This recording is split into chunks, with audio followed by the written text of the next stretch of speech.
नमस्कार दोस्तों, उम्मीद करता हूं कि आप लोग सूचना और संचार प्रौद्योगिकी से संबंधित जो सीरीज चल रही है उसको अब तक अपलोड किए गए वीडियोज़ को देख लिए होंगे।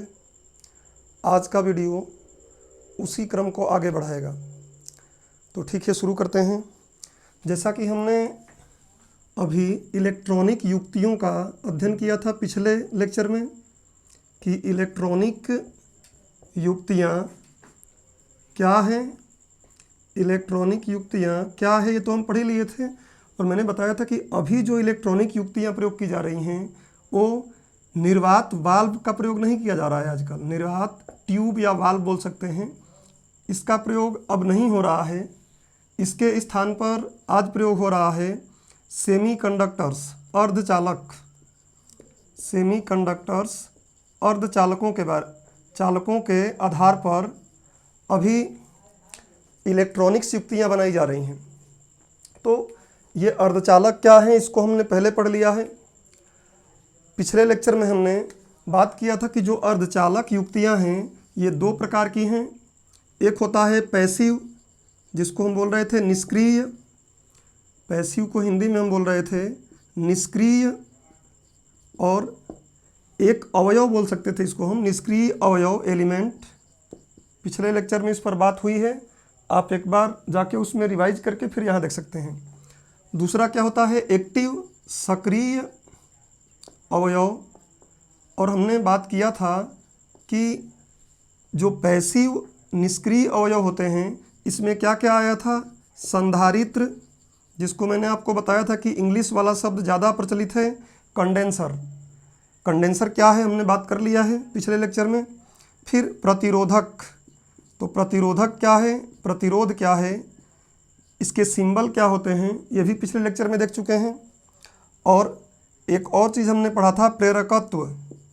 प्रेरकत्व जिसको हम क्या बोलते हैं, इसको हम बोलते हैं इंडक्टर। इंग्लिश में इसको बोला जाता है इंडक्टर, या फिर आप इसको प्रेरण कुंडली बोल सकते हैं। प्रेरण कुंडली मतलब क्या, इंडक्शन कोइल। खैर, ये बातें हमने कर लिया है। अब हम सक्रिय अवयव की तरह आगे बढ़ गए थे। सक्रिय अवयव में आपने देखा कि हमने सक्रिय अवयव में बात किया संधि डायोड का, संधि डायोड के बारे में। और संधि डायोड कई होते हैं, संधि डायोड कई होते हैं। कैसा बनता है वही मैंने बताया आपको कि जब एक पी प्रकार का अर्धचालक और एक एन प्रकार के अर्धचालक को आपस में एक पतली परत के द्वारा जोड़ दिया जाता है तो इसको हम क्या बोलते हैं, संधि डायोड। एक तरफ पी रहेगा, एक तरफ एन रहेगा, इसलिए इसका नाम पीएन संधि डायोड भी बोलते हैं। मैंने आपको बताया था कि पीएन संधि डायोड को अगर आप किसी बैटरी के धन सिरे से पी को जोड़िए और किसी बैटरी के ऋण सिरे से एन को जोड़िए तो इसमें धारा बनती है। और इस तरीके से जब जोड़ते हैं तो इसको हम क्या बोलते हैं, ये अग्र अभिनति में है। इसको हम बोलते हैं अग्र अभिनति में है।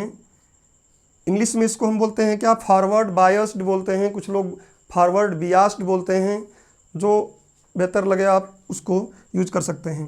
तो अग्र अभिनति, और मैंने बताया कि अग्र अभिनति में इसमें धारा बनती है।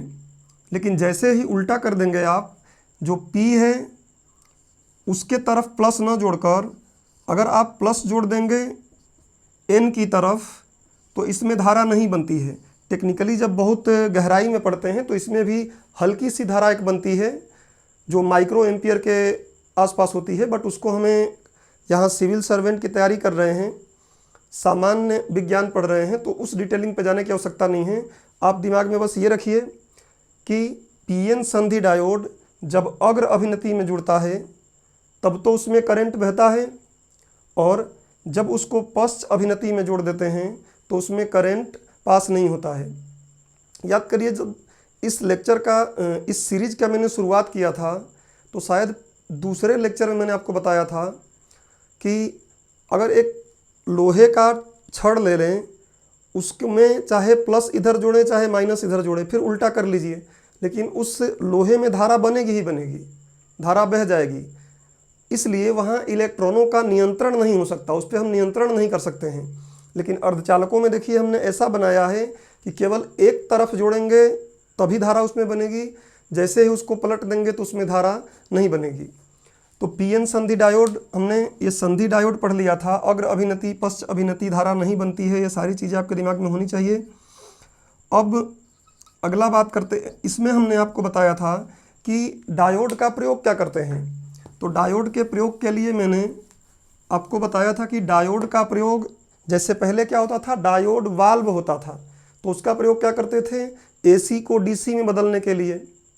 तो जो अभी पीएन संधि डायोड बना है, इसका भी प्रयोग क्या करते हैं हम, एसी को, एसी धारा क्या है पीछे लेक्चरों में समझा चुका हूँ, उसमें देख लीजिए आप जाके। एसी धारा को किस में बदलता है, डीसी में। अल्टरनेटिंग करंट को डायरेक्ट करंट में बदलने के काम आता है, और ये भी बदलता है दो तरीके से। मैंने आपको बताया था कि दो तरीके से कैसे बदलेगा। तो एक हमने बताया था आपको कि अर्ध तरंग दिष्टकारी, अर्ध तरंग दिष्टकारी, और इसमें मैंने बताया था कि अर्ध तरंग दिष्टकारी में जैसे प्रत्यावर्ती धारा ऐसे चलती है दोनों तरफ, ये मैं आपको समझा चुका हूँ। तो अर्ध तरंग दिष्टकारी में क्या होता है कि ये प्रत्यावर्ती धारा को ऐसे बदलेगा कि केवल एक ही आधे चक्र में धारा यहाँ बनाएगा, और अगले आधे चक्र जब दिशा बदला है तो धारा बनाएगा ही नहीं। तो क्या होगा, रुक रुक कर धारा बनेगी। ऊपर वाले से बनी धारा, नीचे वाले से नहीं बनी, इतना खाली हो गया। फिर ऊपर वाले से बना, नीचे वाले से नहीं बना, फिर इतना खाली हो गया। तो धारा रुक रुक कर मिलेगी, और धारा जब रुक रुक कर मिलेगी तो इसको हम क्या बोलेंगे, अर्ध तरंग दिष्टकारी। इसका प्रयोग डेली लाइफ में हम कई जगह देखते हैं जहाँ कुछ सजावट किया जाता है, तो छोटी छोटी लाइटें लगाई जाती हैं, और वो लाइटें क्या होती हैं, बुझती हैं जलती हैं, बुझती है जलती हैं। तो वहाँ यही काम में लिया जाता है अर्ध तरंग दिष्टकारी। और जब इसको हम पूर्ण तरंग दिष्टकारी में ले जाएंगे, तो आप पहले क्लास में बात हुई है, मैं रिवाइज करा रहा हूँ कि एक बार फिर से आप लोग रिदम में आ जाए, आपको लगे कि हाँ वही लेक्चर आगे बढ़ रहा है। तो पूर्ण तरंग दिष्टकारी जो होता है, इसमें क्या होता है कि ये जो नीचे वाला धारा है इसको भी वो लेगा, लेकिन दिशा एक ही रखेगा। क्योंकि हमने पढ़ा है कि जो दिष्ट धारा होती है उसमें परिमाण बदल जाए कोई दिक्कत नहीं है, लेकिन दिशा नहीं बदलनी चाहिए। तो ये क्या करता है, एक ही तरफ दिशा उसकी कर देता है ऐसे, लेकिन रुक रुक कर धारा नहीं देता है। तो ये क्या बन जाता है, पूर्ण तरंग दिष्टकारी। ये बात हमने पढ़ लिया था। फिर डायोड से जुड़ा हमने कुछ और इसके प्रकार देख लिए थे कि देखिए संधि डायोड जो है, इसका एक और इसी डायोड को प्रयोग करते हैं हम, जेनर डायोड नाम बोलते हैं, थोड़ा सा अंतर करके। तो जेनर डायोड जब इसको हम बोलते हैं, तो ये जेनर डायोड किस लिए प्रयोग होता है, बस आपके दिमाग में इतना होना चाहिए कि ये वोल्टेज रेगुलेटर के काम आता है। और आप लोग घरों में देखे होंगे कि वोल्टेज रेगुलेटर लगा रहता है, जो महंगे महंगे विद्युत वाले सामान हमारे होते हैं उसमें वोल्टेज रेगुलेटर लगाते हैं। अदरवाइज़ कभी अगर तेज़ वोल्टेज आ गया या कम वोल्टेज आ गया तो उनको क्षति पहुंचने का उम्मीद रहता है, आसार रहता है। इसलिए पहले से हम क्या करते हैं, उसमें वोल्टेज रेगुलेटर अर्थात वोल्टेज स्थिरीकरण के रूप में जेनर डायोड कार्य करता है। और डायोड है तो डेफिनेटली आपके दिमाग में ये बात आ जाना चाहिए कि कैसे बना होगा, पी प्रकार के अर्धचालक और एन प्रकार के अर्धचालकों को एक पतली परत से आपस में जोड़ के बनाया गया होगा। तो जेनर डायोड क्या है ये समझ लिए हम। फिर एक और डायोड जो बनता है, आप देखते हैं कई बार हम बोलते हैं सौर सेल, सौर सेल। अब जनरली तो हम उसको सेल बोल देते हैं, लेकिन सौर सेल भी क्या है, एक डायोड है, पीएन संधि डायोड है, जो क्या करता है, तो ये पीएन संधि डायोड क्या करता है, सूर्य की ऊर्जा को, जो सूर्य की ऊर्जा मतलब क्या, प्रकाश ऊर्जा, सीधी सी बात। तो सूर्य की ऊर्जा जो प्रकाश ऊर्जा है उसको किस में बदल देता है, विद्युत ऊर्जा में। तो हम कोई पूछेगा तो बता सकते हैं कि पहले पूछेगा सौर सेल क्या है, और ऑप्शन में अगर आपको डायोड दिया है तो डायोड लगा दीजिए। फिर ये सौर सेल क्या करता है, तो सौर ऊर्जा को अर्थात प्रकाश ऊर्जा को विद्युत ऊर्जा में बदलता है। इतना इसके बारे में बस दिमाग में रखिए आप। अच्छा, सौर सेल के बाद एक बार हम देखते हैं क्या, एलईडी, जिसको हम बोलते हैं लाइट एमिटिंग डायोड। अब देखिए नाम ही इसका क्लियर है क्या, लाइट एमिटिंग डायोड, तो वो भी पीएन जंक्शन से ही बनता है। और घर में आप देखते हैं कि एलईडी आजकल हम बल्ब लगाते हैं, एलईडी बल्ब लगाते हैं तो उसका जो प्रकाश रहता है काफ़ी श्वेत रहता है और बहुत कम ऊर्जा का वो खपत करती हैं, इसलिए हमारे लिए वो बेहतर हैं, क्योंकि कम ऊर्जा का खपत करेंगी तो जो इलेक्ट्रिसिटी बनाई जा रही है पावर स्टेशन पे उसका क्या रहेगा, भार कम होगा।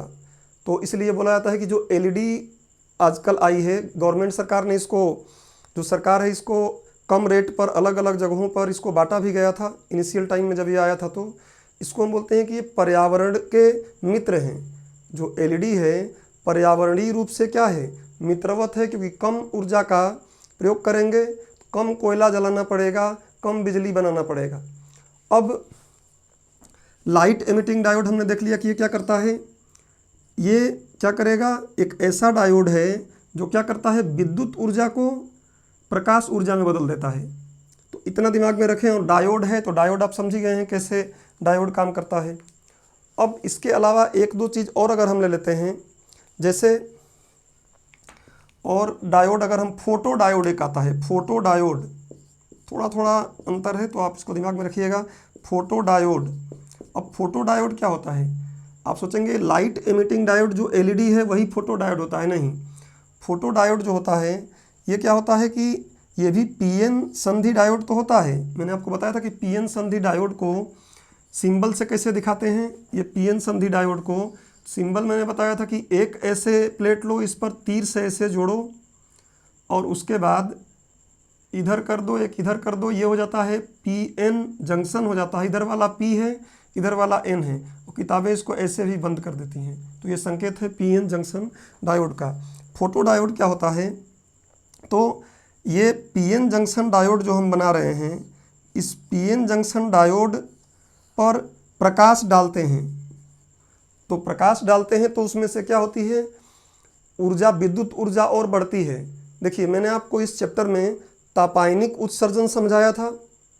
तापायनिक उत्सर्जन क्या था कि किसी भी धातु के सतह पर या सतह को अगर हम गर्म करते हैं तो एक निश्चित सीमा तक गर्म करने के पश्चात वो क्या करता है, इलेक्ट्रॉन का उत्सर्जन करने लगता है।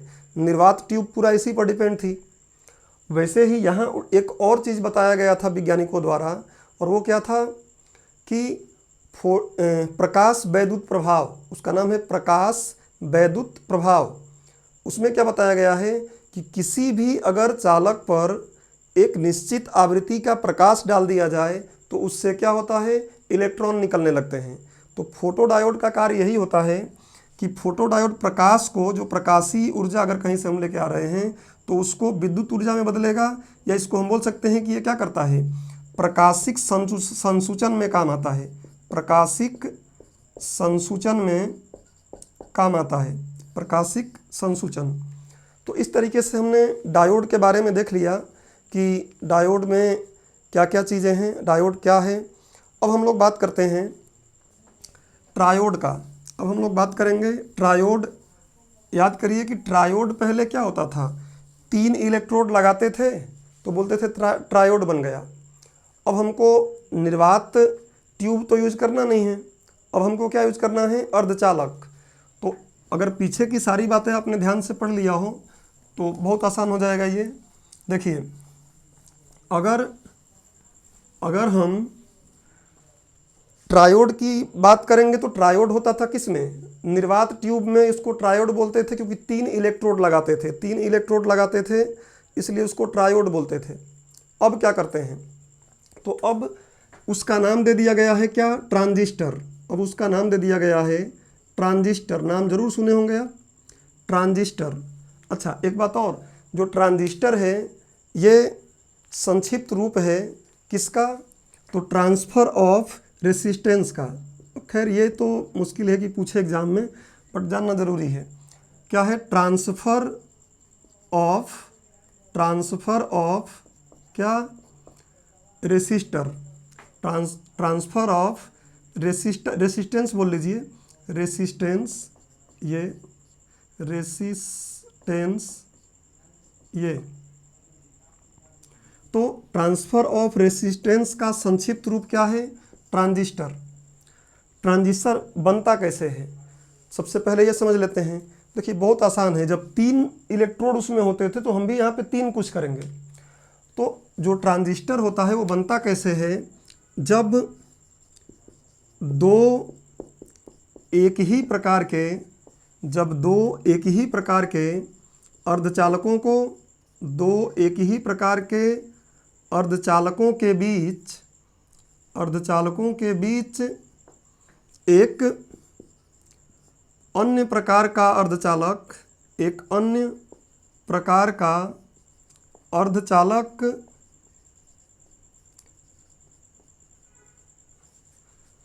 के माध्यम से इनको आपस में जोड़ दिया जाता है, तो इसे ट्रांजिस्टर कहा जाता है। सिंपल बात, एकदम जनरल आप समझ लीजिए कि क्या करना है हमको, एक प्रकार का लेना है हमको अर्धचालक। जैसे मान लीजिए ये n प्रकार का है तो ये भी n प्रकार का लेंगे और बीच में क्या रख देंगे, p प्रकार का, तो नाम क्या हो जाएगा, NPN ट्रांजिस्टर। और अगर आप इधर दोनों किनारों पर p वाला ले लीजिए और बीच में n ले लीजिए तो क्या बन जाएगा, PNP ट्रांजिस्टर। मतलब दो एक ही प्रकार के अर्धचालकों के बीच एक अन्य प्रकार के अर्धचालक के माध्यम से इनको आपस में जोड़ दिया जाता है, तो इसको हम क्या बोल देते हैं, ट्रांजिस्टर।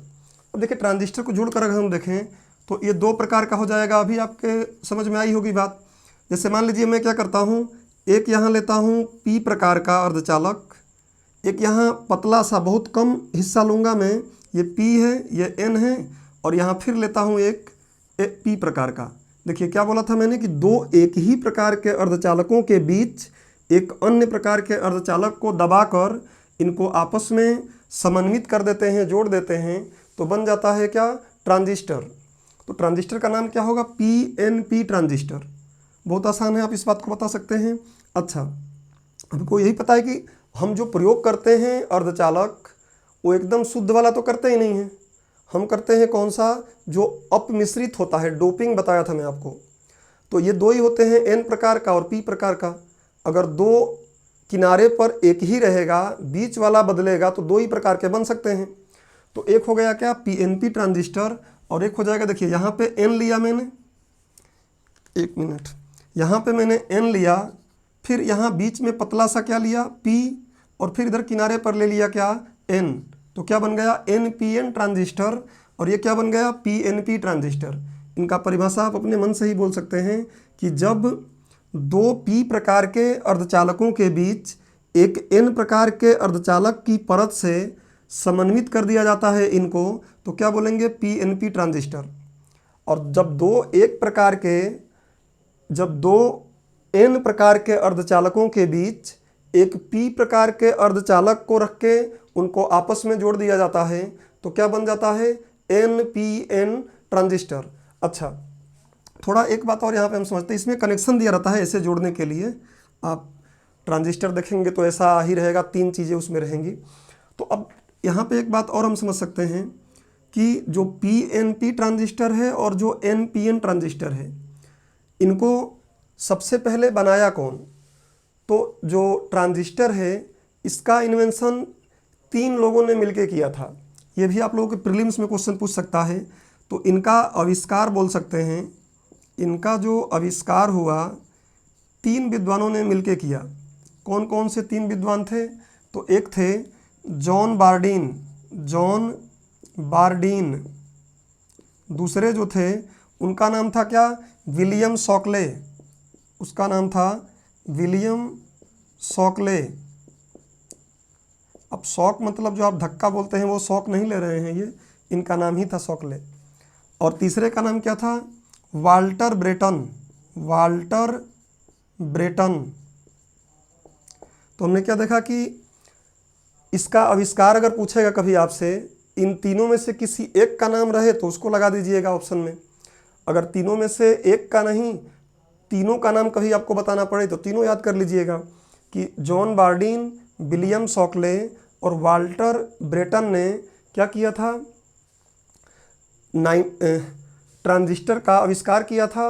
और इसलिए 1956 में इन तीनों लोगों को 1956 में इन तीनों लोगों को नोबेल प्राइज़ दिया गया था। इन तीनों को नोबेल प्राइज़ दिया गया था। अच्छा, अब अगर हम पीएनपी ट्रांजिस्टर और एनपीएन ट्रांजिस्टर को समझ गए हैं कि ये ट्रांजिस्टर होते क्या हैं, तो थोड़ा सा हमको ये भी समझ लेना है कि ये जो तीन क्षेत्र है इनका नाम क्या देते हैं। ये जो पी क्षेत्र है ना, सबसे पहले देखिए आप दोनों हाथ ऐसे फैलाइए, बायां इधर आएगा ना, तो जो बायां वाला है यहाँ पे, इसको हम क्या बोल देते हैं, उत्सर्जक। बाएं वाले का नाम क्या होता है, उत्सर्जक, अर्थात ये इलेक्ट्रॉन को उत्सर्जित करेगा। देखिए कार्य विधि इसकी बहुत बड़ी है समझने के लिए। मैं आपको जनरल वो बातें बता रहा हूँ जो समझ में भी आ जाए और बहुत ज़्यादा डिफ़िकल्ट या टफ लैंग्वेज में ना हो। तो क्या बताया कि पहला वाला होता है उत्सर्जक। क्या उत्सर्जक, तो ये इलेक्ट्रॉन का उत्सर्जन करता है। बीच वाले को हम क्या बोलते हैं, आधार। अब आधार क्यों बोल रहे हैं, दिमाग में रख लीजिए कि ये जोड़ने के काम आ रहा है दोनों को, इसलिए ये क्या है, आधार है। और जो तीसरा वाला है वो क्या है, इसको हम बोलते हैं कि ये संग्राहक है। ये संग्राहक है। इंग्लिश में बोलना है तो आप बोल सकते हैं एमीटर, बेस और कलेक्टर। अब कभी कभी बात ये भी आ जाती है कि ये इसमें कौन ज़्यादा बड़ा होता है, तो ये उत्सर्जक वाला क्षेत्र जो रहता है, ये अगर चौड़ाई के हिसाब से देखें तो ये नंबर 2 पे रहेगा। आप लिख लीजिएगा, मैं शब्दों में नहीं लिख रहा हूँ। जो उत्सर्जक वाला भाग रहेगा वो क्या रहेगा, नंबर 2 पे, किसमें, चौड़ाई में। आधार वाला बहुत पतला रहेगा तो ये नंबर 3 पे रहेगा। और उत्सर्जक वाला जो रहेगा वो नंबर 1 पे रहेगा। ये 1, 2, 3 किस हिसाब से मैं दिया हूँ, इनकी चौड़ाई के हिसाब से कि कितना ज़्यादा चौड़ाई इनकी है। तो किसी भी, चाहे ये ट्रांजिस्टर हो चाहे ये ट्रांजिस्टर हो, ट्रांजिस्टर में हमेशा चौड़ाई के हिसाब से हम देखेंगे तो उत्सर्जक नंबर 2 पे रहेगा, संग्राहक नंबर 1 पे रहेगा, उसकी चौड़ाई सबसे ज़्यादा रहेगी। और आधार बहुत पतला रहेगा, मतलब उसकी चौड़ाई सबसे कम रहेगी। तो ये बात समझ लीजिए। यहाँ भी देखिए क्या होगा, नंबर 1 पर क्या आएगा, नंबर 1 पर रहेगा ये आपका, सॉरी, ये संग्राहक नंबर 1 पर रहेगा, आधार क्या रहेगा, नंबर 3 पर, और उत्सर्जक क्या रहेगा, नंबर 2 पर। तो ये आपको दिमाग में रखना है। और ये मैं बता रहा हूँ किसके अनुसार, चौड़ाई के अनुसार, कि किसकी चौड़ाई ज़्यादा होगी और किसकी चौड़ाई कम होगी। एक का याद करेंगे दोनों याद हो जाएगा। अब एक बात और कभी पूछा आ सकता है, आपको समझ में आनी चाहिए कि पी प्रकार का अर्धचालक और एन प्रकार का अर्धचालक दोनों कैसे बनते हैं। तो जो शुद्ध अर्धचालक होता है उसमें अशुद्धियों को मिलाकर बनाया जाता है।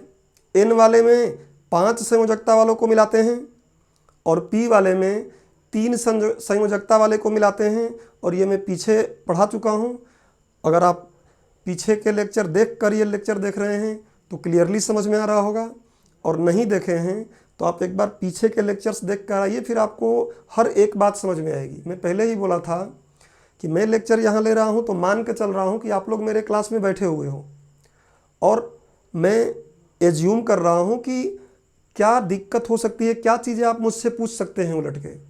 जो चीज़ें आप मुझसे पूछ सकते हैं और आपको डाउट क्रिएट हो सकता है उसमें, उस बात को कम से कम इतना तो ज़रूर समझा रहा हूँ कि वो बात आपको क्लियर हो जाए कि अच्छा ये क्या है।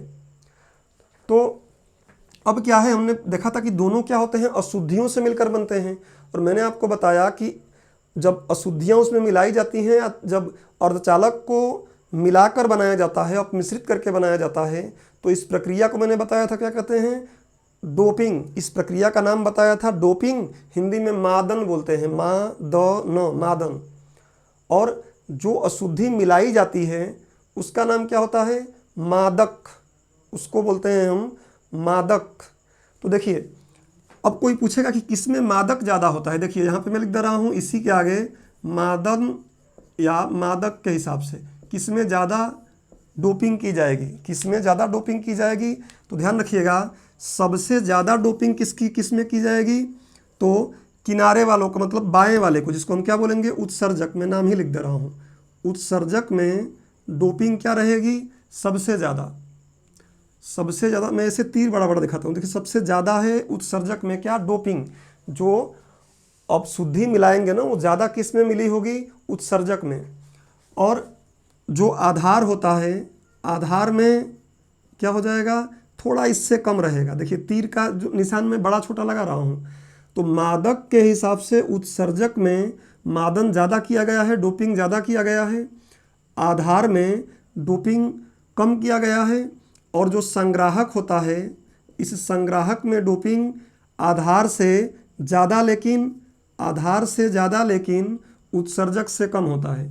और ये दोनों के लिए लागू होगा कि उत्सर्जक में मादन सबसे ज़्यादा, आधार में मादन सबसे कम, संग्राहक में नंबर 2 पर, मतलब उत्सर्जक से कम और आधार से ज़्यादा। सेम वही बात वहाँ आएगी कि डोपिंग किस में ज़्यादा किया गया होता है। हमेशा जैसे यहाँ पहला वाला है ना, इसको हम उत्सर्जक बोलेंगे, तो इसमें क्या रहेगा, सबसे ज़्यादा डोपिंग की जाएगी। जो इधर वाला है संग्राहक, उसमें डोपिंग इससे कम की जाएगी। और जो आधार बीच में बचेगा, उसमें डोपिंग क्या होगा, सबसे कम की जाती है। अब बात यहाँ ये भी उठ सकती है कि ये डोपिंग कम ज़्यादा क्यों करते हैं, लेकिन हम लोग विशेष विज्ञान नहीं पढ़ रहे हैं, स्पेशल साइंस नहीं पढ़ रहे हैं, सामान्य अध्ययन कर रहे हैं। तो इतनी बातों से आपको यहाँ संतुष्ट होना पड़ेगा, क्योंकि इसको मैं पढ़ाने चलूँगा तो बहुत लंबा हो जाएगा। और वैसे ही आप लोग पता नहीं कितनी चीज़ें तो रटते हैं, तो ये रटने वाली भी बात नहीं है, इसको आप समझ लीजिए, बस इसमें क्यों का प्रश्न भी मत लगाइए। चलिए, तो हमने देख लिया कि ट्रांजिस्टर क्या होता है। ट्रांजिस्टर ट्रांसफ़र ऑफ रेसिस्टेंस के शब्द का एक छोटा वर्जन है, या मतलब उसका संक्षिप्त रूप है। परिभाषा मैंने बताई दिया, अपने हिसाब से लिखो, कोई किताब कोई नोट से नहीं देखना है, अपने हिसाब से कि जब दो एक जैसे अर्धचालकों को एक अन्य प्रकार के अर्धचालक के बीच में रखकर एक विशेष तरीके से जोड़ दिया जाएगा, तो उसको हम बोलते हैं क्या, ट्रांजिस्टर। और इस आधार पर NPN हो जाएगा और PNP हो जाएगा। अच्छा, एक बात और अभी समझ लेते हैं हम कि बताइए, जो PNP है ये ज़्यादा अच्छा होगा या फिर NPN है ये ज़्यादा अच्छा होगा। और मेरे पिछले लेक्चरों में इसका जवाब है। मैंने क्या बताया था कि इलेक्ट्रॉन क्या होते हैं, हल्के होते हैं, तो इलेक्ट्रॉन की गतिशीलता ज़्यादा होती है। और जो धनावेश होते हैं या फिर जो होल हैं, कोटर हैं, उनकी गतिशीलता कम होती है। तो डेफिनेटली जहाँ गतिशीलता ज़्यादा रहेगी इलेक्ट्रॉनों की, वही हमारे काम आएगा। तो हम प्रैक्टिकल लाइफ में ज़्यादा यूज करते हैं किसका, NPN का, PNP का यूज कम किया जाता है। तो ये भी दिमाग में रखिएगा कि ट्रांजिस्टर में NPN का यूज ज़्यादा किया जाता है। क्यों? क्योंकि NN में क्या होता है, बहुसंख्यक आवेश इलेक्ट्रॉन होते हैं, और P में क्या होता है, बहुसंख्यक आवेश होल होते हैं। तो यहाँ इलेक्ट्रॉन बहुसंख्यक हैं, इसलिए ये बेहतर काम करेगा, उनकी गतिशीलता ज़्यादा होती है इसलिए। और ये वाला जो है, इसमें क्या होगा, P देखिए यहाँ पे P ही उत्सर्जक है और P ही क्या है, संग्राहक है। और इनमें होल क्या होते हैं, बहुसंख्यक आवेश होते हैं। तो होल इसमें गति करके धारा बनाएंगे ज़्यादा, और होल एक धनावेश जैसा काम करते हैं, इसलिए इनकी गतिशीलता क्या होती है, कम। और व्यवहारिक लाइफ में, प्रैक्टिकल लाइफ में हम NPN ट्रांजिस्टर का प्रयोग ज़्यादा करते हैं, PNP ट्रांजिस्टर का प्रयोग करते हैं, लेकिन बहुत कम। चलिए, तो ट्रांजिस्टर क्या है, उम्मीद करता हूँ कि आपको समझ में आ गया होगा। फैक्ट के रूप में आप इनका नाम भी याद रखिएगा। अब हम थोड़ा समझ लेते हैं कि ट्रांजिस्टर का प्रयोग कहाँ कहाँ है।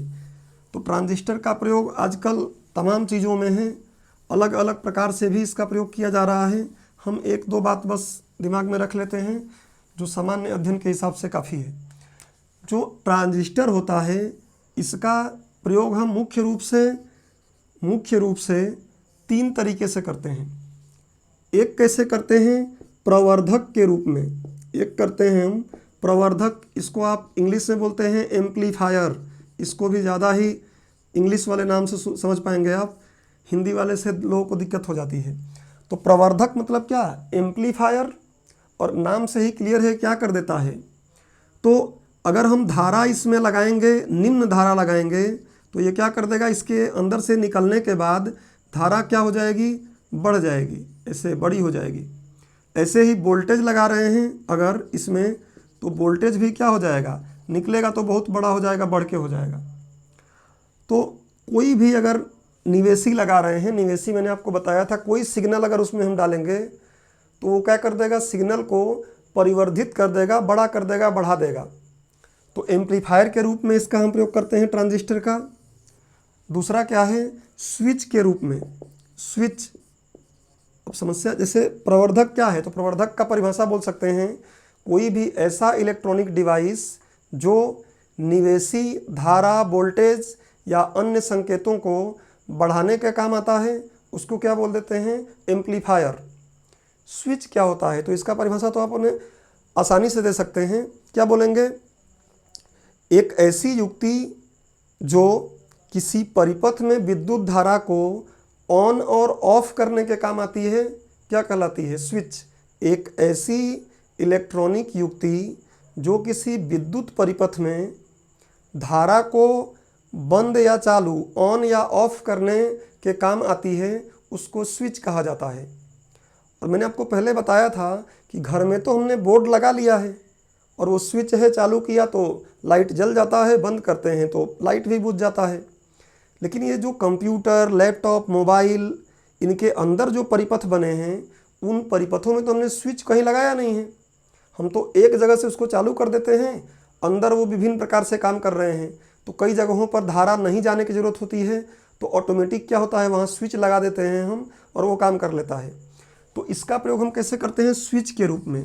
तो ध्यान रखिएगा, अगर प्रीलिम्स में क्वेश्चन पूछे कि निम्नलिखित में से स्विच के रूप में प्रयोग किसका किया जाता है, तो डायोड नहीं लगाएंगे आप, क्या लगाएंगे, ट्रांजिस्टर। और एक और इसका प्रयोग किया जाता है दौलित्र के रूप में, ऑसिलेटर के रूप में। दौलित्र जिसको हम बोलते हैं ऑसिलेटर के रूप में।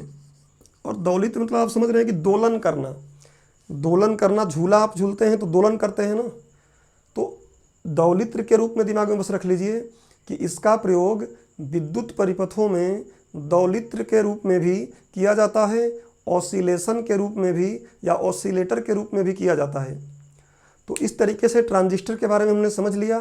प्रीलिम्स में क्वेश्चन पूछेगा तो आराम से संभाल पाएंगे आप, फैक्चुअल पूछेगा जो हमने यहाँ कवर कर लिया है, और अगर मेंस में भी पूछेगा कि ट्रांजिस्टर का उपयोग क्या है, तो आप आराम से इसको बता सकते हैं, ट्रांजिस्टर क्या है तब भी बता देंगे, ट्रांजिस्टर का आविष्कार किसने किया वो भी बता देंगे। तो देखिए कंसेप्ट के साथ हम आगे बढ़ रहे हैं, कुछ भी इसमें से पूछेगा तो आप बता सकते हैं। अब ट्रांजिस्टर का हमने अध्ययन कर लिया, तो अब हम लोग अध्ययन करते हैं आईसी का। अब हम लोग बात करेंगे, अच्छा एक बात और, अगर आपको लगता है कि ट्रांजिस्टर का कोई सिंबल बताना है, एक मिनट इसको भी देख लीजिए। अगर आपको लगता है कभी कि ट्रांजिस्टर का संकेत क्या होता है, कैसे उसको दिखाएं, क्योंकि मैंने लगभग सबको बताया है कैसे दिखाते हैं, तो आप ट्रांजिस्टर को, अगर आपको पीएनपी को दिखाना है, ये पीएनपी ट्रांजिस्टर को दिखाना है, तो आप क्या करिएगा, ऐसे गोला बनाइएगा, एक लाइन खींचिएगा, फिर इसमें दो लाइन ऐसे खींचिएगा और इसको बोलिएगा कि ये क्या है, नीचे वाले को बोल दीजिए उत्सर्जक है, जो ऐसे सीधा आप लगाए हैं इसको बोलेंगे ये आधार है, ये सिंबल है दिखाने का, और ये जो यहाँ पे है इसको बोलेंगे संग्राहक है। ये तो आपको फिक्स कर लेना है कि ये गोले में एक लाइन और दो लाइन उसके साइड में खींच के ऐसे नाम लिख लेना है, उत्सर्जक, संग्राहक और आधार। ऐसे इधर एक तीर दिखा देंगे, आप चाहो तो तीर दिखा देना, नहीं दिखाओ तो कोई दिक्कत नहीं है। बस ध्यान रख लेना कि जो पीएनपी ट्रांजिस्टर होता है उसमें उत्सर्जक से धारा कहाँ जाती है, तीर लगा देंगे, उत्सर्जक से धारा कहाँ जाती है, आधार पर। पीएनपी ट्रांजिस्टर में उत्सर्जक से धारा जाती है आधार पर, और एनपीएन एकदम इसका उल्टा हो जाएगा। एनपीएन ट्रांजिस्टर जो रहेगा उसमें आप ऐसा बनाइए, फिर ऐसे एक लाइन खींचिए, दो लाइन ऐसे खींच दीजिए, तो एक हो जाएगा आधार वही है, तो इसको हम बोल देंगे आधार, ये हो जाएगा उत्सर्जक और ये हो जाएगा संग्राहक। तो क्या बनेगा, बस धारा बदल देना है आपको कि आधार से धारा कहाँ जाती है, उत्सर्जक में। बस इतनी बात अगर दिमाग में रखते हैं आप तो इसका संकेत भी बना लेंगे। कभी मेंस वगैरह में कुछ क्वेश्चन पूछता है और एक डायग्राम बना देते हैं तो उसका भी इंप्रेशन पड़ेगा, और नहीं बनाएंगे तब भी कोई दिक्कत नहीं है। मेरा काम है समझाना, बताना, मैंने कर दिया। तो इनका संकेत ऐसे हम दिखा सकते हैं, अब बात करते हैं हम लोग आईसी का, इंटीग्रेटेड सर्किट। अब हम लोग बात करेंगे इंटीग्रेटेड सर्किट, आईसी। अक्सर सुनते होंगे आप आईसी जल गया है, तो आईसी का फुल फॉर्म क्या होता है? Integrated circuit. ये सर्किट क्या है बता चुका हूँ आप लोगों को। इंटीग्रेटेड सर्किट, स्पेलिंग देख लीजिएगा, स्पेलिंग शायद कुछ यहाँ गलत हो रहा है, RCUT देख लीजिएगा, यहाँ दिमाग से निकल रहा है। इंटीग्रेटेड सर्किट, मैं देवनागरी में लिख देता हूँ सर्किट। कभी कभी क्या पढ़ाते समय ऐसा होता है कि चीज़ें जो आती हैं वो दिमाग से निकल जाती हैं। अब तो इंटीग्रेटेड सर्किट, और ये बनता, इसका परिभाषा क्या देंगे? तो सबसे पहले इसका परिभाषा ये देंगे कि इंटीग्रेटेड सर्किट जो होता है एक ऐसा परिपथ होता है जिसमें बहुत से प्रतिरोधक, संधारित्र, डायोड, ट्रांजिस्टर इत्यादि एक अर्धचालक छोटी सी चिप पर लगाए गए होते हैं। तो अगर लिखना चाहें तो हम लिख सकते हैं कि उस परिपथ को जिसमें अर्धचालक की एक छोटे से ब्लॉक बोल सकते हैं या चिप बोल सकते हैं, छोटे से ब्लॉक पर या चिप बोल दीजिए, चिप पर कई प्रतिरोधक, कई डायोड, कई ट्रांजिस्टर, कई कैपेसिटर, कई संधारित्र आपस में जुड़े होते हैं, उसको हम क्या बोल देते हैं? आईसी। अपने मन से आपको लिखना है कि आईसी एक ऐसा परिपथ होता है जिसमें एक अर्धचालक की चिप पर, अच्छा ये चिप नाम जो है आलू के चिप्स से पड़ा है। आलू का चिप्स पतला सा होता है ना, तो इसलिए इसको उस छोटे से ब्लॉक को चिप्स बोला जाने लगा। मजाक नहीं कर रहा हूँ, ये सही बात कर रहा हूँ कि आलू का जो चिप्स होता है उसी के नाम पर इसको चिप बोला गया है कि ये चिप होता है। आप अक्सर सुनते हैं कि चिप खराब हो गया, क्योंकि पतला होता है वो, और आलू का अगर आप चिप्स देखेंगे वही पतला रहता है, तो इसलिए इसका नाम चिप पड़ गया। तो क्या होगा? आईसी उस परिपथ को कहते हैं जो एक अर्धचालक, खासकर क्या करते हैं, सिलिकॉन का एक चिप लेते हैं और उस पर जोड़ते हैं। आप देखिएगा कहीं देखेंगे कि इंटीग्रेटेड आईसी देखेंगे तो उसमें देखेंगे बहुत कुछ छोटे छोटे जुड़े होते हैं। तो जिसमें कई अर्धचालक जैसे क्या प्रतिरोध या प्रतिरोधक, डायोड, ट्रांजिस्टर, संधारित्र ऐसे आपस में जुड़े होते हैं, तो उनको हम क्या बोल देते हैं? आईसी। अब आईसी के कई अलग अलग, उसकी कितनी संख्या उस पर आएगी उसके हिसाब से इसका नाम दिया गया है। जैसे आप देखेंगे कि एक आईसी होता है जिसको हम क्या बोलते हैं? स्मॉल स्केल, ऐसे SI बोलते हैं इसको, मतलब स्मॉल स्केल इंटीग्रेशन। तो जो लघु, आप चाहें तो उसको बोल सकते हैं क्या? लघु आईसी। तो इसमें क्या होता है? 10 तक होते हैं, 10 तक चीज़ें उसमें, मतलब छोटे से चिप पर लगभग 10 एलिमेंट कसे होते हैं। इससे आगे हम जाते हैं तो मीडियम वाले पर जाएंगे, तो मीडियम वाला लगभग 100 तक उस पर एलिमेंट रहेंगे। अगर इससे मीडियम के बाद हम लार्ज पर जाएंगे तो इसमें लगभग 1000 तक कंपोनेंट रहेंगे। जैसे चिप है ना, इस चिप पर छोटे छोटे जो कुछ बैठाया गया है उसमें कई डायोड होगा, कई ट्रांजिस्टर होगा, कई संधारित्र होगा, कई प्रतिरोधक होगा, ऐसे बहुत सी चीज़ें इसमें जुड़ी होंगी, तो उनकी संख्या लगभग 1000 होगी। और इसके बाद क्या आता है? वेरी लार्ज, बहुत ज़्यादा बड़ा, अति विस्तृत या अति दीर्घ बोल सकते हैं। तो वेरी लार्ज स्केल इंटीग्रेशन जो होता है उस पर 1000 से ज़्यादा, और मैं तो अभी 1000 से ऐसा बोला गया है, इनसे भी बहुत ज़्यादा होते हैं। तो आपको कोई अगर आईसी पूछेगा, बता सकते हैं कि ये क्या है? इलेक्ट्रॉनिक का एक सक्रिय अवयव है, ये तो बता ही देंगे आप, और इसकी परिभाषा बता देंगे। और अगर इसको वर्गीकृत करना है तो आप बोल सकते हैं कि स्मॉल वाले में 10 लगभग रहते हैं, मीडियम वाले में लगभग 100 एलिमेंट जुड़े होते हैं, लार्ज वाले में लगभग 1000, और 1000 से जो बड़ा है उसको हम क्या बोल देते हैं कि वो वेरी लार्ज है। और चाहे तो आगे हम जा सकते हैं अल्ट्रा लार्ज। अपने को कोई बनाना नहीं है, ऐसी समझ में बात आ जानी चाहिए। अच्छा, अब बात आती है कि फैक्ट के लिए कभी आपसे पूछेगा कि एसी का जो आईसी होता है, इंटीग्रेटेड सर्किट होता है, इसका इन्वेंशन किसने किया था, इसकी खोज किसने किया था? तो आप देखेंगे एक विद्वान थे जिनका नाम था जैक किल्बी। एक विद्वान थे जिनका नाम था जैक किल्बी, और एक और इनके साथी थे जिनका नाम था रॉबर्ट नूई। अब नूई को इंग्लिश में आप देखेंगे तो ऐसा लिखा है NOYCE।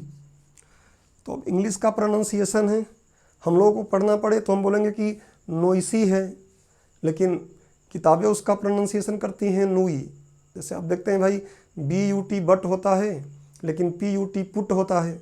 तो इंग्लिश भी एक मज़ेदार सब्जेक्ट है। उसमें हम देखते हैं कि कई बार अलग जो हम नॉर्मल पढ़ते हैं उससे कुछ अलग ही उसका उच्चारण हो जाता है।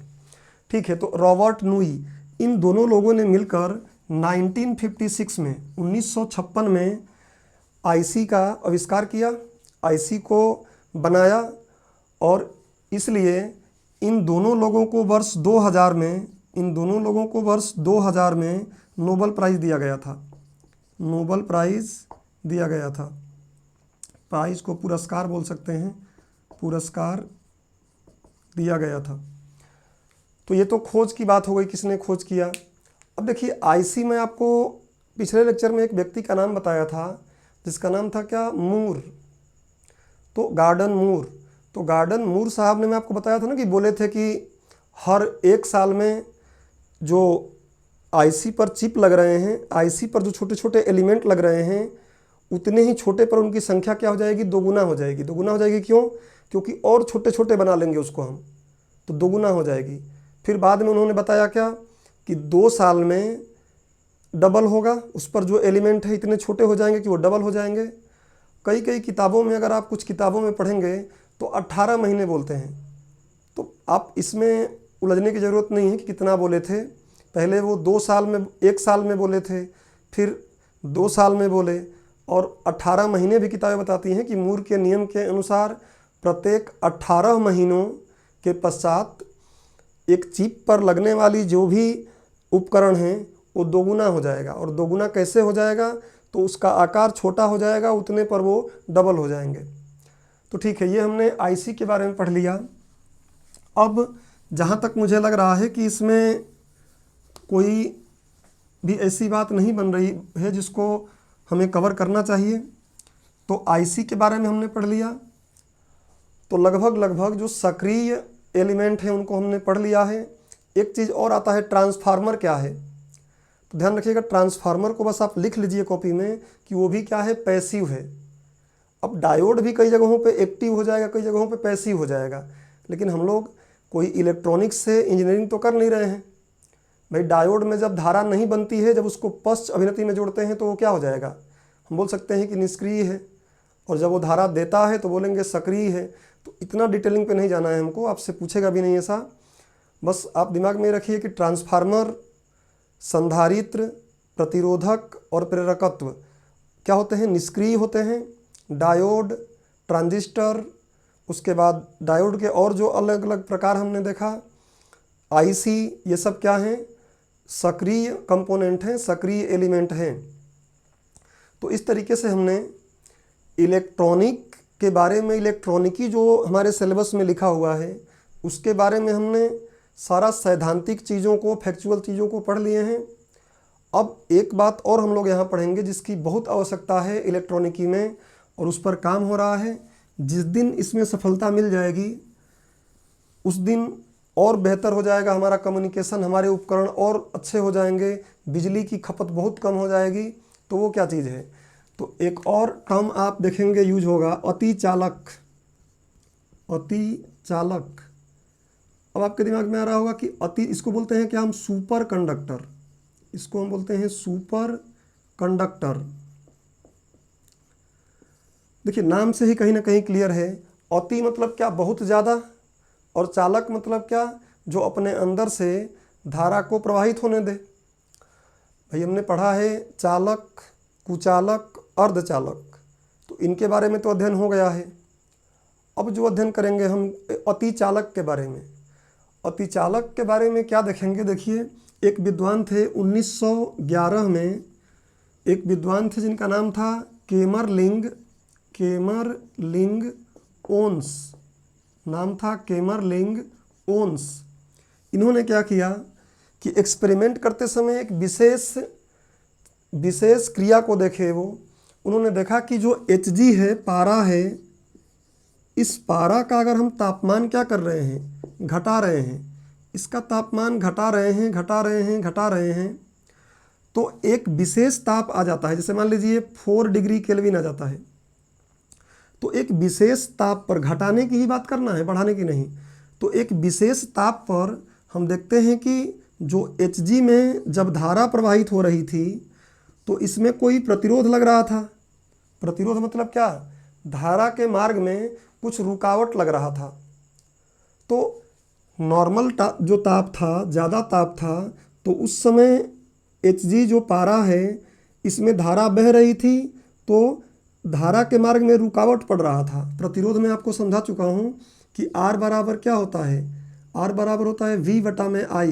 ओम का नियम बताया था पिछले लेक्चर में।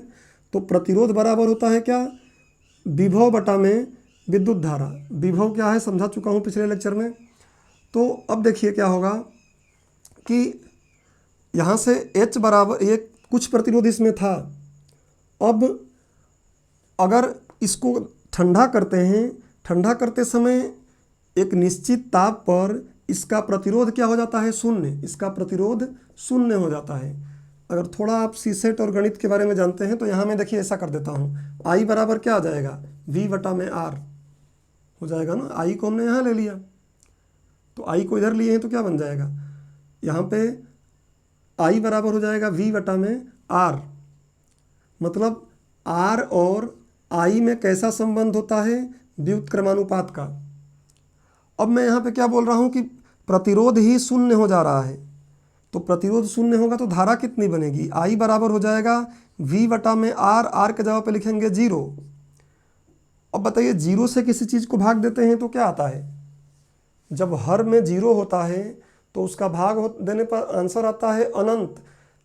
इतनी ऐसी संख्या आएगी कि आप पूरे ज़िंदगी भर उसको गिनते रहो, कभी ख़त्म नहीं होगी, क्योंकि गिनती कभी ख़त्म तो होती नहीं है। 1 2 3 4 5 से आप गिनते रहिए, पूरी ज़िंदगी गिनते रह जाएंगे तब भी ख़त्म नहीं होगी। तो वही यहाँ पे क्या होता है, ये 0 हो जाता है प्रतिरोध। और जब 0 प्रतिरोध होता है तो धारा कैसी हो जाती है, अनंत। धारा का मान बहुत ज़्यादा बढ़ जाता है, और क्योंकि उसमें प्रतिरोध है ही नहीं तो धारा बहुत स्मूथली चलती है। अब जब यहाँ पे प्रतिरोध 0 हुआ और धारा अनंत हो गई तो फ़ायदा क्या होगा। देखिए अभी हम लोग जहाँ भी पावर हाउस में इलेक्ट्रिसिटी बनाते हैं उसको तार से या केबल से दूर दूर तक भेजते हैं, तो वो तार या केबल क्या होते हैं, गर्म होते हैं। और जब गर्म होते हैं तो क्या करते हैं, विद्युत ऊर्जा को ऊष्मीय ऊर्जा में बदल देते हैं। तो उतना तो विद्युत ऊर्जा का क्या हो गया, नुकसान हो गया ना। अगर प्रतिरोध होता ही नहीं तो सोचिए जरा सा भी ऊर्जा नष्ट नहीं होती या किसी और रूप में परिवर्तित नहीं होती, बल्कि जितना विद्युत हम भेजते पूरा उतना ही विद्युत आता। तो ये हमारे लिए बहुत बेहतर। जैसे मान लीजिए हम लोग सुबह अपने पंखे का स्विच ऑन करते और ऑफ कर देते, तो हालांकि वायु का प्रतिरोध तो पंखे को रोकेगा ही, लेकिन वो धारा बहुत देर तक उसको घुमाएगी, क्योंकि वो प्रतिरोध रहेगा तभी तो कम होगी। अब तार में तो कोई प्रतिरोध है ही नहीं, धारा के मार्ग में कोई रुकावट है ही नहीं, तो बहुत देर तक वो चलेगा। और इस तरीके से हमारे जो ऑपरेटर्स हैं वो बहुत तेज काम करने लगेंगे, बहुत अच्छा काम करने लगेंगे। तो एक बार फिर इसको रिवाइज करते हैं। अतिचालकता या अतिचालक क्या है, पहले अतिचालक समझ लेते हैं। हमारे प्रकृति में कुछ ऐसे पदार्थ हैं, कुछ तत्व हैं और कुछ क्या हैं, मिश्र धातुएं हैं, मिला मिलाकर बनाई गई हैं। तो कुछ ऐसे तत्व हैं जो जिनका ताप क्रमशः घटाने पर उनका प्रतिरोध कम होने लगता है, और एक निश्चित ताप पर उनका प्रतिरोध हो जाता है शून्य, और उसमें धारा का मान क्या हो जाता है, अनंत। तो ऐसे तत्व या ऐसे यौगिक या ऐसे मिश्रित धातुओं को हम क्या बोल देते हैं, अतिचालक। और जिस गुण के कारण ये हो रहा है उसको क्या बोल देंगे, अतिचालकता। अर्थात किसी पदार्थ के टेम्परेचर को कम करने से उसके प्रतिरोध में शून्य हो जाने के कारण या शून्य हो जाने के कारण धारा का मान अनंत होने की घटना क्या कहलाती है? अतिचालकता, सुपर कंडक्टिविटी। और वो तत्व या पदार्थ क्या कहलाते हैं? Super conductor. तो पारे का हमने देखा क्या? 4 डिग्री सेंटीग्रेड। ऐसे ही अलग अलग का अलग अलग ताप होगा। आपको याद करने की आवश्यकता नहीं है कि किसका ताप कितना होगा। हाँ, लेकिन ये दिमाग में रखना है कि जिस निश्चित ताप पर R शून्य होगा, प्रतिरोध शून्य होगा, उस निश्चित ताप का नाम देते हैं हम क्या? क्रांतिक ताप। उसका नाम देते हैं हम लोग क्रांतिक ताप। इंग्लिश में क्या बोलते हैं? Critical temperature. Critical temperature. ये तो आप इस बात को समझ गए होंगे कि कैसे जब धारा कम, मतलब प्रतिरोध कम होता है तो धारा अनंत हो जाती है, और उस जगह पर जो ताप रहेगा उसको बोलेंगे कि ये क्रांतिक ताप है उस तत्व या मिश्र धातु के लिए। फिर दूसरे का लेंगे तो उसका कुछ और आएगा, तो उसका क्रांतिक ताप कुछ और हो जाएगा। सबका अलग अलग ताप पर क्या होगा? R शून्य होगा और धारा अनंत होगी। तो ये अतिचालक से जुड़ी बात थी, इसको दिमाग में आप रखें। अगर कोई पूछेगा कि अतिचालक जो हैं इनसे क्या लाभ होगा, तो आप बोलेंगे अगर हम अतिचालक पदार्थ प्राप्त कर लेते हैं कमरे के टेम्परेचर पर, देखिए अब 4 डिग्री केल्विन तो बहुत छोटा हो गया, अब उतना कम ताप हम कहाँ से करेंगे? इंडिया में हम रहते हैं, यहाँ पे सर्दियों में भी 10, 11, 9 होता है, उससे कम होता नहीं है, और बाकी मैक्सिमम टाइम तो 30, 32, 35, 20 के ऊपर ही रहता है। तो फिर हम उतना कम ताप कैसे लाएं? तो इस पर काम किया जा रहा है। अलग अलग तत्वों को, धातुओं को मिलाकर मिश्र धातु ढूंढी जा रही है कि जो कमरे के ताप पर ही क्या हो जाए? अतिचालक हो जाए। और कमरे के ताप का मतलब सामान्य अर्थ होता है क्या? लगभग 27-28 डिग्री सेंटीग्रेड। कमरे के ताप को सामान्यतः समझा जाता है कि वो क्या है? 27-28 डिग्री सेंटीग्रेड। तो अगर सामान्य जो ताप है, रूम टेम्परेचर है, उस पर अगर कोई अतिचालक बन जाता है पदार्थ, तो हमारे लिए बहुत बेहतर हो जाएगा। जो अभी कंप्यूटर बन रहे हैं ना, उनका स्पीड कम है प्रोसेसिंग का, अगर अतिचालक लगेंगे तो उनका स्पीड बहुत ज़्यादा हो जाएगा, उनकी शक्ति बहुत बढ़ जाएगी प्रोसेसिंग की। और अभी मैं बताया कि आप अगर इलेक्ट्रिसिटी को कहीं भेजते हैं तो गर्माहट के रूप में इलेक्ट्रिसिटी क्या होती है? नष्ट होती है। वो चीज़ें सारी रुक जाएंगी क्योंकि प्रतिरोध होगा ही नहीं, ना कोई प्रतिरोध रोकेगा और ना ही क्या होगा? धारा का किसी और रूप में कन्वर्जन होगा या किसी और ऊर्जा में कन्वर्जन होगा। इस तरीके से अगर आप चाहें तो इससे बोल सकते हैं कि अतिचालकों से हमारे विद्युत की बचत होगी। तो ऐसे 2-3 चीज़ें आप इसमें बता सकते हैं। इन्वेंशन किसने किया था? केमरलिंग-ओन्स 1911 में। अतिचालक क्या होते हैं, अतिचालकता क्या होती है और इनका क्या प्रयोग है, वो आगे अपनी हमने देख लिया है, और जब बनेंगे तो और आप भविष्य में देखते रहेंगे। एक बात और यहाँ आती है कि जो ये आखिर में ऐसा हो क्यों जाता है? जब ताप को घटाते हैं किसी तत्व या मिश्र धातु के लिए, तो आखिर में एक निश्चित ताप पर R शून्य क्यों हो जाता है? तो इसका अभी क्यों हो जाता है किसी को नहीं पता है, न वैज्ञानिक लोगों को अभी इसका एग्जैक्ट कोई व्याख्या मिल पाई है कि वो बता सके कि इस कारण हो रहा है। तो अभी किसी को नहीं पता है कि आखिर में ये गुण क्यों हो रहा है। आगे इन्वेंशन होगा और पता चलेगा कि क्यों हो रहा है, तो मैं भी आपको बताऊंगा। तो इस तरीके से हमने अतिचालक भी पढ़ लिया, और अतिचालक पढ़ने के बाद अब हमने इलेक्ट्रॉनिकी की जो बात है वो पूरा कर लिया है, और बहुत ज़्यादा डिटेल्स में किया है। जो छोटी छोटी बातें हमको 6ठी से 10वीं 12वीं तक शब्द आ रहे थे, उन शब्दों को भी मैं समझाया, और जितना एग्ज़ाम के लिए रेलेवेंट है वो भी समझाया। तो कहने का मतलब ये है कि आप अगर रिमाइंड IAS के यूट्यूब चैनल पर जो ये सीरीज चल रही है, इसको अगर एक बार अच्छे से देखकर नोट बना लिए तो इसकी गारंटी है कि आप कोई भी क्वेश्चन इसमें से आपका नहीं छूटेगा और बहुत आसानी से याद भी हो जाएगा। तो अभी हमने क्या किया? सैद्धांतिक और फैक्चुअल बात को समझ लिया। अब मेंस के हिसाब से अगर हम देखें, या प्रीलिम्स में भी पूछ सकता है कि भारत में इलेक्ट्रॉनिकी का विकास कैसे हुआ है। भारत में इलेक्ट्रॉनिकी का विकास का क्रम क्या रहा है, भारत में वो कौन कौन सी संस्थाएं हैं जो इलेक्ट्रॉनिकी के विकास में संलग्न हैं। अभी आप देखेंगे 2020 में भारत सरकार ने 3 योजनाएं बनाई हैं। उन तीनों योजनाओं का मतलब यही है, उसका जो उद्देश्य ही यही है कि भारत में इलेक्ट्रॉनिकी का विकास किया जाए।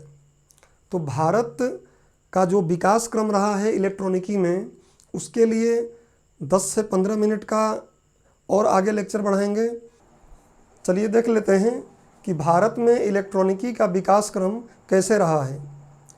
तो भारत में अगर इलेक्ट्रॉनिकी का विकास देखेंगे हम, तो सबसे पहले तो हम ये बोल सकते हैं कि हमारे केंद्र सरकार में एक मंत्रालय ही डेडिकेटेड किया गया है इसके लिए, जिसका नाम है ministry of electronics and information technology.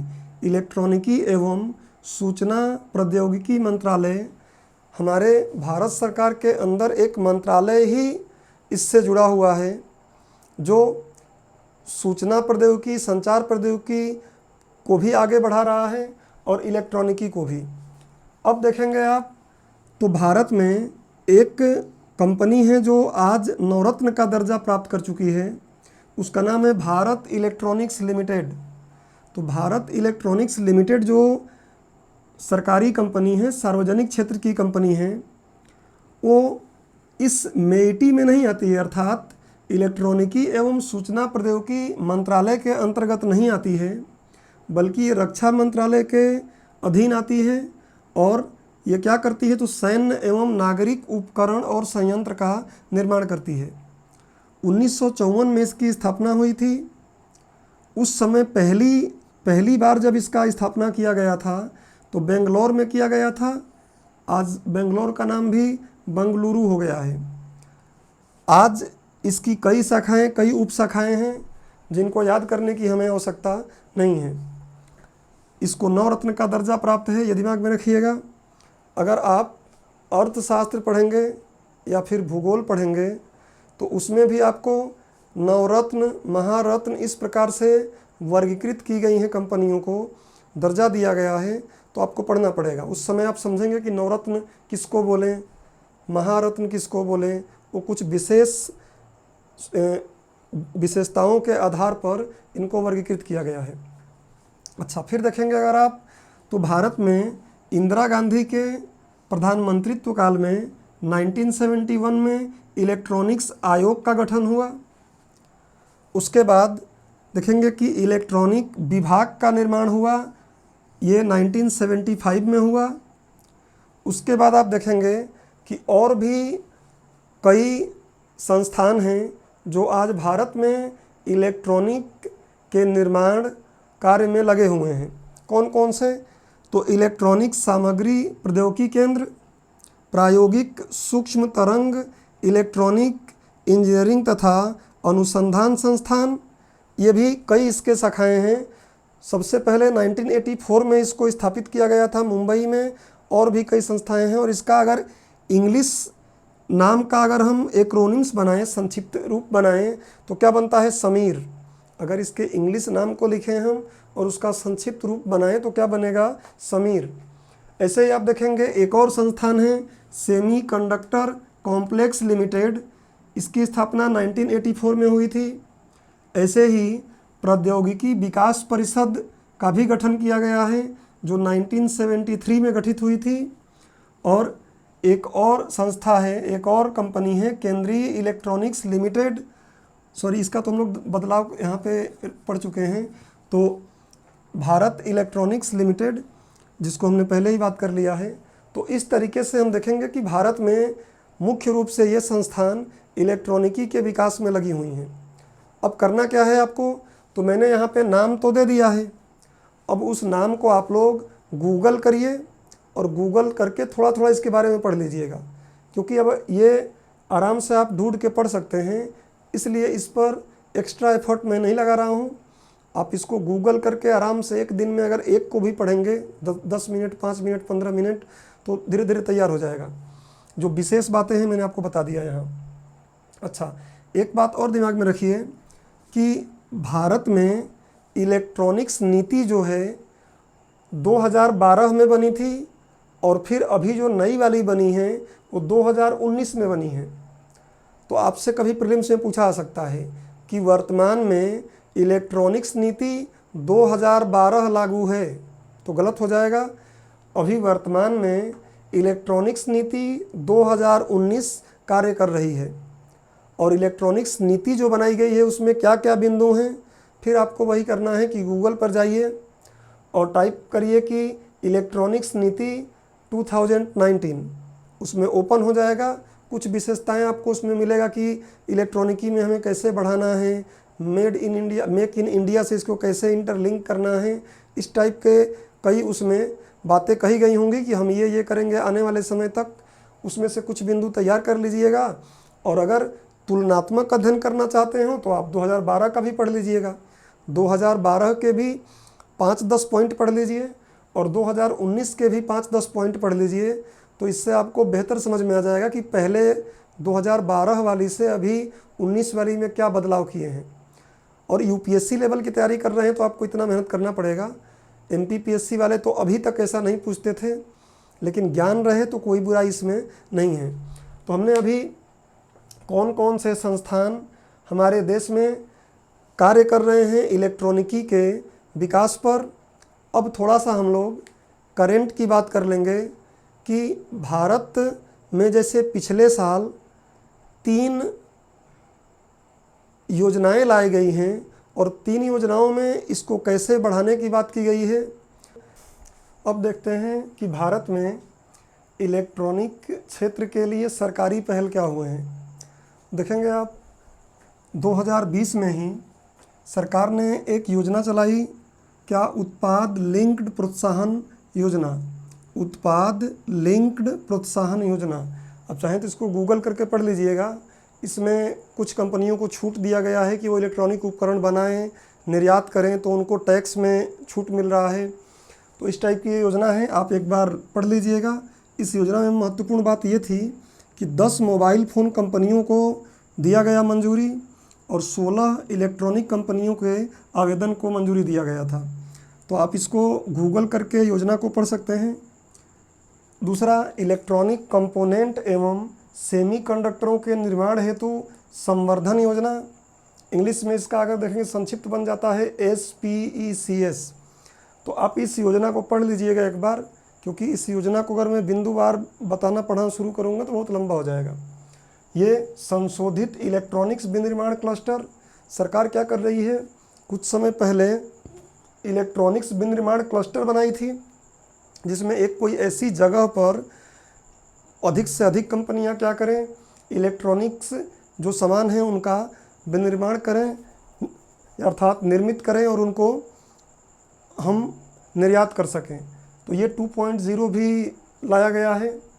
अच्छा, तो ये तो भारत सरकार का जो पहल है, हमने देख लिया कि ये 3 योजनाएं हैं अभी करंट में, और भी ऐसी छोटी मोटी योजनाएं हैं लेकिन उनको अपने को नहीं देखना है। अब कुछ फैक्ट देख लेते हैं, कुछ आंकड़े देख लेते हैं जो मेंस में अगर कभी आप लिखेंगे तो काफ़ी काम आएगा और आपको एक व्यू भी मिल जाएगा कि अगर न्यूज़पेपर या पत्रिका हम पढ़ते हैं तो क्या क्या चीज़ें हमारे काम की होती हैं, उनको लिख के रखना चाहिए। जो आंकड़े मैं अभी बता रहा हूँ, ये आंकड़ा अभी तो प्रयोग में आ जाएगा, लेकिन 1.5-2 साल बाद जब नए आंकड़े आ जाएंगे तो, क्योंकि ये सब आंकड़े एकदम तुरंत नहीं आ जाते हैं, 1-2 साल पुराने का ही मिलता है, तो हो सकता है नए आंकड़े आ जाएंगे तो आपको उसको अपडेट करना पड़ेगा। अभी तो आप दिमाग में रखिए कि 2014 में भारत में 2 मोबाइल फ़ोन उत्पादक कंपनियां थीं और अभी आज के समय में अब विश्व का दूसरा सबसे बड़ा मोबाइल फ़ोन उत्पादक देश बन गया है भारत।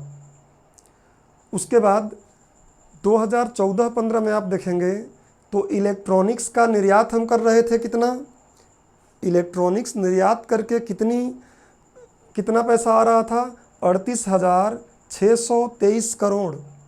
2014-15 की बात कर रहा हूँ मैं। 2018-19 में देखेंगे तो ये लगभग डबल हो गया है, 61,908 करोड़ का निर्यात किया गया था केवल इलेक्ट्रॉनिक्स का।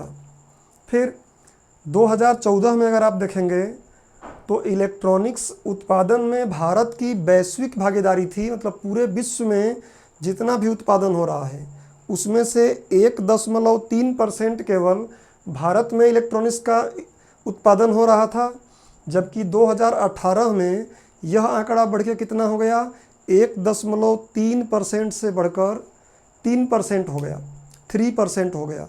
तो काफ़ी आगे काम किया गया है इसमें। तो इस तरीके से कुछ आंकड़े आप दिमाग में रख सकते हैं। फिर आप देखिए कि भारत सरकार ने एक परियोजना और लेकर आई थी जिसका नाम है इलेक्ट्रॉनिक सिस्टम डिज़ाइन और विनिर्माण।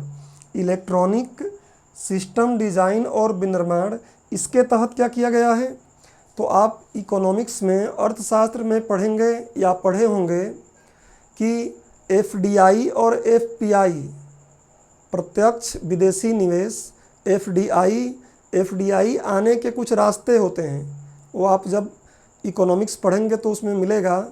उसमें से मुख्य दो होते हैं, एक होता है ऑटोमेटिक रूट और एक होता है क्या, अप्रूवल रूट। रूट मतलब रास्ता, और भी कई रास्ते हैं, सिंगापुर और ऐसे कई रास्ते बनते हैं, अपने को इकोनॉमिक्स यहाँ पढ़ना नहीं है। तो FDI आने के दो रास्ते होते हैं, एक ऑटोमेटिक रूट, मतलब उसमें अगर FDI आएगा, विदेश से पैसा कोई कंपनी आके लगाएगी तो कोई भी परमिशन लेने की उनको आवश्यकता नहीं है, डायरेक्ट ला के लगा सकते हैं। और एक होता है अप्रूवल रूट। अप्रूवल रूट में क्या होता है, एक निश्चित सीमा तक तो वो लेके आ सकते हैं, लेकिन उस निश्चित सीमा से ज़्यादा लेकर आएंगे तो गवर्नमेंट से उनको परमिशन लेना पड़ेगा। तो अब देखिए इस योजना के तहत भारत ने क्या किया, ऑटोमेटिक रूट से 100% FDI ला सकते हैं, लेकिन अगर वही इलेक्ट्रॉनिक मैन्युफैक्चरिंग का निर्माण जो है रक्षा क्षेत्र के लिए किया जा रहा हो तो उसमें 49% FDI आ सकता है ऑटोमेटिक रूट से, और 49% से ज़्यादा FDI लाना है तो उसके लिए संबंधित जो भी संस्था है हमारे यहाँ उससे अप्रूवल लेने की आवश्यकता पड़ती है। अब ये FDI FPI यहाँ मैं आप चाहे कि समझाऊँ तो वो इकोनॉमिक्स का पार्ट है, इकोनॉमिक्स में ही उसको देखेंगे या आप लोग पढ़ चुके होंगे। तो ये कुछ बातें आप दिमाग में रखिए कि भारत सरकार ने, और ये भी बदलता रहेगा, ध्यान रखिएगा। अभी जब चीन से हमारा तनाव था तो हमने अपने FDI, जो FDI आती है भारत में, उसके नियमों में कुछ बदलाव किया था। तो ये समय के साथ साथ सरकार अपने हिसाब से इसको बदलती रहती है। अभी करेंट टाइम में यही सिनेरियो है कि अगर नॉर्मल इलेक्ट्रॉनिक्स तकनीक को बनाने के लिए FDI लाना है तो 100% लाओ ऑटोमेटिक रूट से, और रक्षा क्षेत्र में अगर लेके आ रहे हो तो 49% ऑटोमेटिक रूट से आ जाएगा, 49% से ज़्यादा पर आपको अप्रूवल लेना पड़ेगा। तो इस तरीके से हमने देख लिया कि क्या योजनाएं भारत में चल रही हैं, कौन कौन सी संस्थाएं इसके निर्माण में लगी हुई हैं। कुछ आंकड़े तथ्य हमने यहाँ पे बता दिया। नया और डेटा आएगा तो आप रिमाइंड IAS के टेलीग्राम चैनल को ज्वाइन कर लीजिएगा। जो भी नए फैक्ट्स फिगर आएंगे उस पर डाले जाएंगे, आप वहाँ से भी डाउनलोड कर सकते हैं या पढ़ सकते हैं। उसके बाद आप देखेंगे तो बहुत पहले इलेक्ट्रॉनिक हार्डवेयर प्रौद्योगिकी पार्क योजना का संचालन किया गया था, और वो कब की बात है, 1 अप्रैल 1993 का। तो ये भी कभी आपसे पूछा जा सकता है कि इलेक्ट्रॉनिक हार्डवेयर प्रौद्योगिकी पार्क योजना का आरंभ कब किया गया था, तो ये हो जाएगा 1993 में। अब जो फैक्ट्स की बातें रहीं, जो ऐसी बातें रहीं कि भारत में कैसे विकास हुआ, क्या हुआ, उसकी मैंने संस्थाओं का नाम आपको दे दिया है, योजनाओं को नाम दे दिया है। अब अगर आप आगे बढ़ के चाहते हैं कि इसके बारे में और मैं ज्ञान रखूं तो गूगल करके इन संस्थाओं और इन योजनाओं के बारे में थोड़ा थोड़ा पढ़ सकते हैं। अब इसके आगे बात आती है, अच्छा कई बार एक बार और दिमाग में रखिएगा आप कि भारत में जो इलेक्ट्रॉनिक्स का विकास हुआ है इसमें कई विद्वानों का भी बहुत महत्वपूर्ण योगदान रहा है। जैसे होमी जहांगीर भाभा, विक्रम साराभाई, ऐसे कई हमारे वैज्ञानिक रहे हैं जिनका महत्वपूर्ण योगदान रहा है हमारे इलेक्ट्रॉनिक के विकास में। इलेक्ट्रॉनिक के विकास में आप बोले तो राजीव गांधी का जो प्रधानमंत्रित्व काल था उसमें भी बहुत ज़्यादा विकास हुआ था। कंप्यूटर वगैरह आप देखेंगे कि उस समय एक और हमारे यहाँ के बहुत सम्मानी विद्वान हैं जिनका नाम है फ़कीर चंद कोहली, FC कोहली। उन्होंने भी कंप्यूटर के क्षेत्र में काफ़ी योगदान दिया है। तो ऐसे अलग अलग कई विद्वानों ने इस पर काम किया है। देशज तकनीक अगर आपके मेंस के सिलेबस में कहीं होगा तो उसमें हमारे देशज तकनीकों में इनको हम शामिल करके देखेंगे कि हमारे यहाँ किस व्यक्ति ने क्या क्या योगदान दिया है। एक बात और यहाँ पे हमारे दिमाग में होनी चाहिए कि ये बातें तो हमने टोटली यहाँ पे पढ़ लिया है। अब इससे प्रीलिम्स के या मेंस के कैसे क्वेश्चन बनेंगे उनको आप खुद भी फ्रेम कर सकते हैं। जैसे पूछ लेगा कि पी टाइप के अर्धचालक में बहुसंख्यक आवेश क्या हैं, अल्पसंख्यक आवेश क्या हैं। ऐसे ही N का पूछ लेगा। ऐसे ही ट्रांजिस्टर का प्रयोग कैसे किया जा सकता है, डायोड का प्रयोग कैसे किया जा सकता है, कई क्वेश्चन बन जाएंगे उसमें। फिर ऐसे ही हम ये भी बात पूछा जा सकता है कि धातुओं का ताप बढ़ाने पर प्रतिरोध क्या होता है, अर्धचालकों का ताप बढ़ाने पर प्रतिरोध क्या होता है। इस टाइप की जो भी मैंने यहाँ आपको इलेक्ट्रॉनिकी में बातें की हैं उनको अगर ध्यान से आपने पढ़ लिया है तो प्रीलिम्स या मेंस के कोई भी क्वेश्चन आएगा तो उसको आसानी से हैंडल कर सकते हैं आप। अब हमने जब ये इलेक्ट्रॉनिकी का विकास का और सारी बातें इसका पढ़ लिया है तो अगले लेक्चर में जब हम लोग मिलेंगे तो सूचना और संचार प्रौद्योगिकी की बात करेंगे और देखेंगे कि भारत में सूचना और संचार प्रौद्योगिकी किस तरीके से आगे बढ़ी है और सूचना और संचार प्रौद्योगिकी का अवधारणा क्या है, सिद्धांत क्या है, कैसे वो काम करती है। तो ठीक है, उम्मीद करता हूँ कि आप लोगों को ये जो लेक्चर है समझ में आया होगा। आप और इसको रिवाइज करिए और उसके साथ साथ आप नोट्स बनाए होंगे तो उसको पढ़ते रहिए। एक दो बार सही से इसको देखेंगे और पढ़ लेंगे तो आराम से इलेक्ट्रॉनिकी से संबंधित क्वेश्चन को सॉल्व कर सकते हैं। तो ठीक है, मिलते हैं अगले लेक्चर में। धन्यवाद।